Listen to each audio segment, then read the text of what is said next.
समाचारपाटी.com सूचना प्रवाहको बलियो आधार। यं ब्रह्मा वरुणेन्द्ररुद्रमस्तस्तुवन्ति देवैस्तवै वेदैः साङ्गपदोक्रमो नियं गायन्ति यं सामगा ध्यानावस्थेन गतेन मनसा पश्यन्ति यं योगिनो यस्यन्तं न विदुः सुरसगणाय देवाय तस्मै नमः।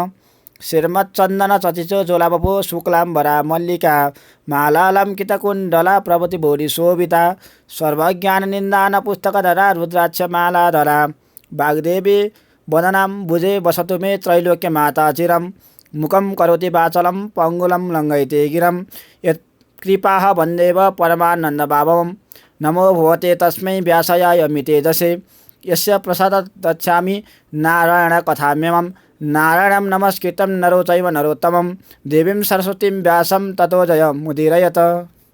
श्रीस्वस्तानि परमेश्वर्यै नमो नमः। अथः द्वादशम अध्याय। कुमारजी आज्ञा गर्नुहुन्छ, हे अगस्त्य मुनि, गिरिराज हिमालयले आफ्नी धर्मपत्नी मेनका गर्भिणी भएको थाहा पाएर अत्यन्त प्रसन्न भई मर्यादापूर्वक उचित कर्म गराई। 10 महिना पुगेपछि मेनकाको गर्भबाट कन्या उत्पन्न भइन्। सूर्यनारायणको जस्तो तेज, अत्यन्त राम्रो पद्म पत्र जस्तो नेत्र भएकी 32 लक्षणले युक्त कन्या जन्मेकी देखेर हिमालयले वशिष्ठ आदि ज्योतिषहरूलाई डाकी नामाकरण संस्कार गराए। उनीहरूले भने, हे गिरिराज, यी बालिकाको नाम पार्वती भयो। तिमी धन्य रहेछौ, किनकि यिनले जगदीश्वर महादेव स्वामी पाई त्रैलोक्यकी मालिकनी भएर अनेक दानवहरूको संहार गर्नेछन्। त्यसपछि हिमालय प्रसन्न भएर सबैलाई इच्छा भोजन गराई नाना दिव्य दिएर विदा गरे। उनीहरू पनि सन्तुष्ट भएर आफ्नो आश्रममा गए। त्यसपछि शुक्ल पक्षका चन्द्रमा झैँ दिन प्रतिदिन बढेर पार्वती ठुली भइन्। उनी खेल्दा पनि शिवलिङ्ग बनाई उनैमा भक्ति राखेर खेल्थिन्। एक दिन नारद मुनि विष्णु भगवान कहाँ पुगेर, हे भगवान, हिमालय पर्वतकी पुत्री पार्वती 32 लक्षणले युक्त सुन्दरी छन्। ती कन्यासँग तपाईँ विवाह गर्नुहोस् पनि। अनि विष्णुले, हे नारद, हिमालयले ती कन्या मलाई दिन स्वीकार गर्छन् र भनेर भनेपछि फेरि नारदले भने, हे नारायण, त्यस कुराको चिन्ता तपाईँले गर्नु पर्दैन, म सब मिलाएर आउँछु। यति भनेर नारद मुनि सरासर हिमाल कहाँ पुगे। देवर्षि आएको देखि गिरिराजले उचित सत्कार गरेर बसाले। अनि नारदले भने, हे गिरिराज, तिम्री कन्या वैकुण्ठनाथ विष्णुलाई देऊ। उनले हर्षपूर्वक भने, हे नारदजी, असल कुरा भन्नुभयो। तपाईँको आज्ञाले आफ्नी छोरी पार्वती विष्णुलाई दिनेछु। त्यहाँबाट विदा भएर नारदले त्यो सबै कुरा विष्णुलाई सुनाए अनि आफ्नो आश्रममा गई। त्यसपछि हिमालयले छोरीको विवाह गर्न सारा सामग्री तयार पारी नारद मुनिलाई डाके विष्णु कहाँ पठाई। लग्नको दिन निश्चय गराएर आफ्ना गुरु वशिष्ठ आदि सबै देवता ऋषि मुनिहरूलाई निमन्त्रणा पठाई डाके। उता विष्णु भगवान पनि पार्वतीसित विवाह गर्न सारा तयारीका साथ हिमालय कहाँ पुग्नु भयो। मेनकाले छोरीलाई वस्त्राभूषणले सुसज्जित परिराखेकी थिइन्। त्यो देखेर जया विजया आदि पार्वतीका सङ्गिनीहरूले भने, हे सखी, आज तिम्रो विवाह हुन्छ, विष्णुलाई कन्यादान दिन्छन्। तब पार्वतीले भनिन्, म बालकालदेखि नै श्री महादेव स्वामी पाऊँ भनी उनैलाई भजिरहेकी छु।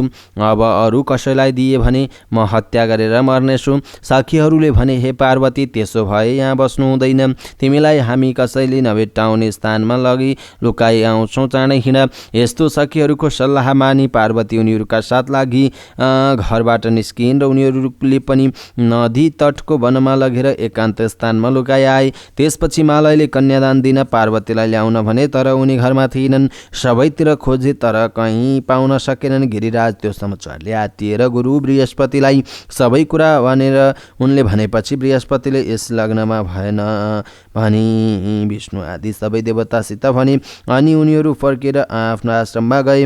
उता सखीहरूले लुकाएर आएपछि पार्वतीले नदी तटमा बालुवाको शिवलिङ्ग बनाई ठुलो कष्ट सहेर शिवजीको तपस्या गर्न लागिन्।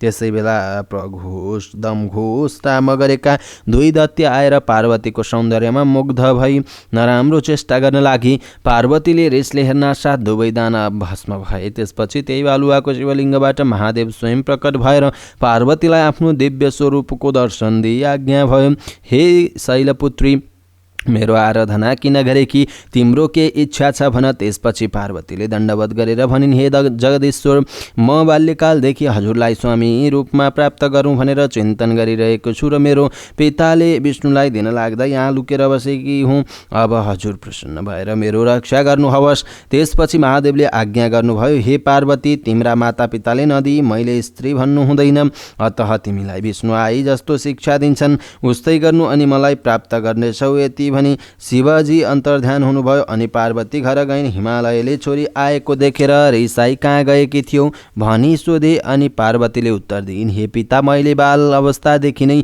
महादेव स्वामी पाऊँ भनी उनैलाई भजिरहेकी र हजुरले विष्णुलाई दिन लाग्दा भागेर लुक्न गएकी थिएँ। पार्वतीले त्यति भनेको सुनि न्वारानको दिन वशिष्ठ आदि भविष्यज्ञाताहरूले भनेको कुरा सम्झिएर चुप लागे। त्यसपछि पार्वती कहिले विष्णु आउलान् भनी बाटो हेरी अनेक धर्म कर्म व्रत पूजाहरू गर्न लागिन्। तिनको भक्तिले प्रसन्न भई विष्णु भगवान चतुर्भुजी रूप धारण गरेर पार्वती कहाँ आज्ञा गर्नुभयो, हे गौरी, तिम्रो भक्ति देखेर म सन्तुष्ट भएँ, वरदान माग।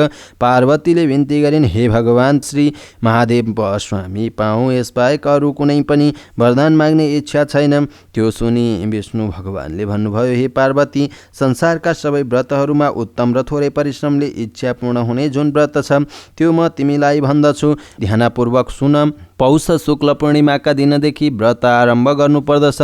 व्रतीले हात गोडाका नङ काटी पवित्र भएर एक भक्त रही नित्य मध्याह्न कालमा श्री महादेवको पूजा गर्नु र 1 महिना पुगेपछि माघ शुक्ल पूर्णिमाका दिन अक्षता, जौ, तिल, बेली पुष्प, यज्ञसूत्र, सुपारी, पान, फूल सबै 108 का दरले तयार पारी आरसीमा ओमकार लेखी गङ्गाजलले स्नान गराई रक्त, चन्दन, फल फूल, वस्त्र भेटी नैवेद्य कस्तुरी चढाई 1650 श्री स्वस्तानी परमेश्वरीको पूजा गरेर स्तोत्र पाठ गर्नु अनि अर्घ दिएर आफूले चिताएको वर माग्नु। श्री स्वस्तानी परमेश्वरी भनेकी कस्ती छन् भने खड्ग, त्रिशूल, वर, नीलकमल हातमा लिएकी, अष्टदल कमलमा 8 मातृका रूपले बस्ने, 3 आँखा 4 बाहु भएकी, नाना अलङ्कार वस्त्र पहिरिएकी, सुनको जस्तो वर्ण भएकी यस्ती ईश्वरीको रूप सम्झिएर ध्यान गर्नु। अन्त्यमा विसर्जन गरेर प्रसाद झेक्नु। त्यसबाट रोटी, अक्षता, पुष्प, स्तोत्र, पान,